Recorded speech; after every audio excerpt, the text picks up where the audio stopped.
Breaking news mga kabayan, Estados Unidos bobombahin ang Iran.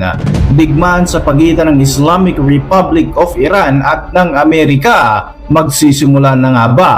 Mga barkong pangdigma at iba pang military assets ng Estados Unidos inilapit na sa kanilang kalaban. Samantala, Japan, Pilipinas at Estados Unidos may panibago na namang hakbang para i-counter ang galaw ng China sa West Philippine Sea at sa kabuuan ng Indo-Pacific region. Sa kabila nito mga kabayan, ang China hindi pa rin nagpapatinag at nagbigay pa nga ng matinding banta laban sa Pilipinas. Yan at iba pang mga detalye ang ating tatalakayin sa video na ito.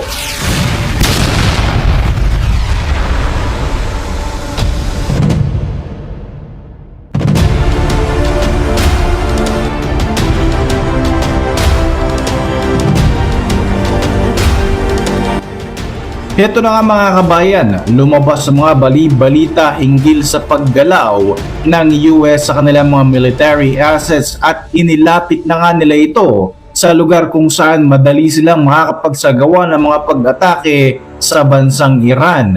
Hindi naman ito nagustuhan ng Islamic Republic at agad ding nagbigay ng banta laban sa Amerika. Sinabi ni Iranian Parliament Speaker Mohammad Bakir Kalibaf na kung sakaling malalagay raw sa alanganin ang Iran, sisiguruhin daw nila na ang Amerika at maging ang mga kaalyado nito ay hindi makakaligtas sa kanilang paghihiganti.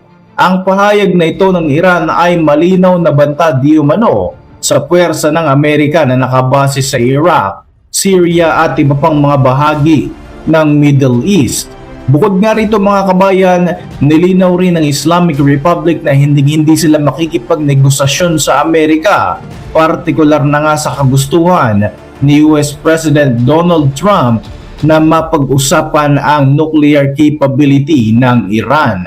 Matatandaan mga kabayan na kamakailan lamang ay pumutok ang balita na inilapit na nga ng Estados Unidos sa Iran ang hindi bababa sa 4 na stealth B-2 bomber, mga C-17 transport aircraft at mga KC-135 refueling tanker at idineploy nga ito sa Diego Garcia Island sa bahagi ng Indian Ocean.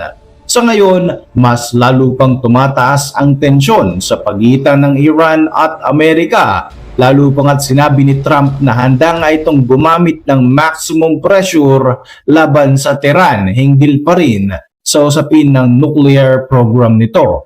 Kabilang na nga rito ang patuloy na pag-atake ng US sa Iranian-supported group na Houthi.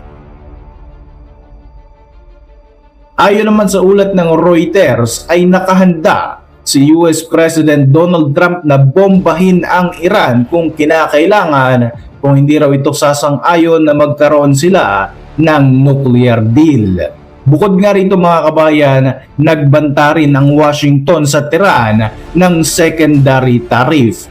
Ang babala na ito ni Trump ay sinabi niya sa isang telephone interview sa NBC noong linggo, March 30, 2025. Ito na nga ikalawang pagbabanta na sinabi ni Trump. Una nga rito ay nang sinabi ng US President na handa ito sa military action laban sa Iran kung itutuloy ng Iranian-supported group na Houthi ang kanilang mga ginagawang pag-atake. Ayon pa nga kay Donald Trump, anuman daw aksyon na gawin ng militanteng grupo ay maituturing na direktang pag-atake na manggagaling sa Iran. Samantala, habang mas umiinit naman ang sitwasyon sa pagitan ng Islamic Republic at ng Estados Unidos, tumataas din ang tensyon sa Indo-Pacific region. Inanunsyo ni US Defense Secretary Pete Hegseth na ang Japan ay isa nga sa pinaka-importanteng kaalyado para ma-counter nila ang China sa plano nga nitong pag-atake sa Taiwan. Inanunsyo ni Hegseth ang plano ng Estados Unidos na mas palakasin pa nga ang puwersa ng US military sa Japan para masigurong mapipigilan nila ang Chinese aggression sa bahagi ng Indo-Pacific region. Kabilang nga sa mga napag-usapan ng US at Japanese military ay ang pagpapabilis ng produksyon ng AMRAAM air-to-air missile system at maging ang paggawa ng SM-6 surface-to-air defense missile para masolusyonan ang kakapusan sa ammunition ng Japanese military.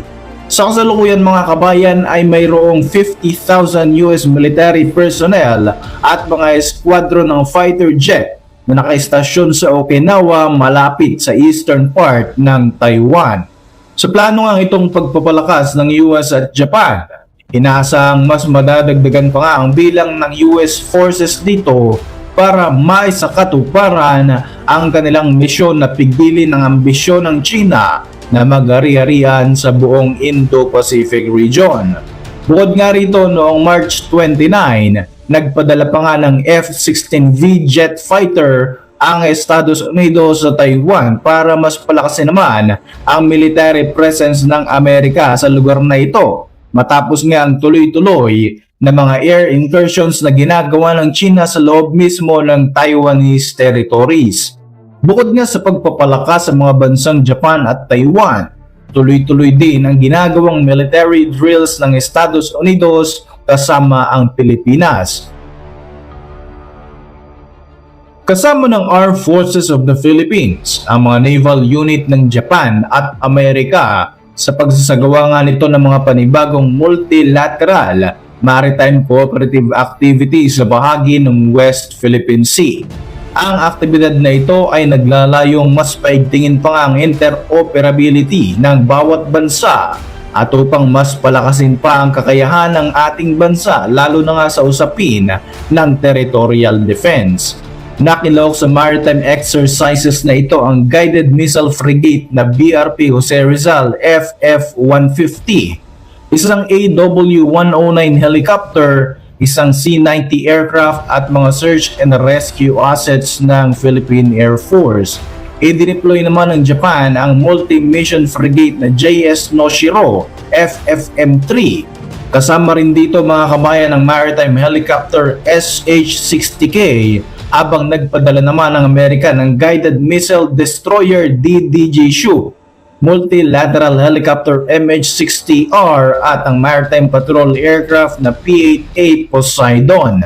Sa muling pagsasama-sama ng tatlong bansang ito sa West Philippine Sea, ipinapakita ng alyansa na determinado sila para mapanatiling bukas at ligtas ang Indo-Pacific region. Hindi naman nagpatalo ang China dahil makalipas lamang ang isang araw matapos nga ang nasabing joint maritime exercises ng Japan, US at Pilipinas, agad itong nagsagawa ng sarili nilang maritime patrol sa West Philippine Sea. Sinabi ng spokesman ng Southern Theater Command ng People's Liberation Army na tuloy-tuloy pa rin ang Pilipinas sa pakikipag-ugnayan sa ibang mga bansa para magsagawa daw ng illegal na mga aksyon sa rehiyon na nakakapagpagulo lamang daw sa sitwasyon. Agad ding nag-issue ng warning ang Chinese Ministry of National Defense na dapat ay tigilan na raw ng Pilipinas ang mga provokasyon at ang mga aksyon na maaari lamang daw maawi sa pagtaas pa ng tensyon sa bahagi ng South China Sea. Mananatili rin daw sa high alert status ang kanilang puwersa para masiguro ang soberanya at seguridad ng kanilang mga teritoryo na pilit daw inaagaw ng Pilipinas. Gayunpaman, ang warning o ang banta na ito ng China ay tila ba pagpapakita lamang na natatakot na nga ito sa mga aksyon na ginagawa ng ating bansa. Bukod kasi sa mga barko ng Pilipinas, mas napapadalas na nga ang pagpapatrolya ng malalakas na mga bansa sa WPS, kabilang na nga riyan ang Estados Unidos, Japan at Australia. Ayon sa mga analyst, posibleng nakikita ng China ang alyansa na ito na direktang paghamon sa kanilang territorial claims sa kabuuan ng South China Sea, kabilang na nga ang illegal na pag-angkin nito sa West Philippine Sea. Para sa inyong mga reaksyon, mag-iwan lamang ng komento sa ibaba ng video na ito. At para manatiling updated sa ating mga susunod na upload, siguruhing mag-subscribe. I-like mo na rin ang ating mga videos bilang suporta.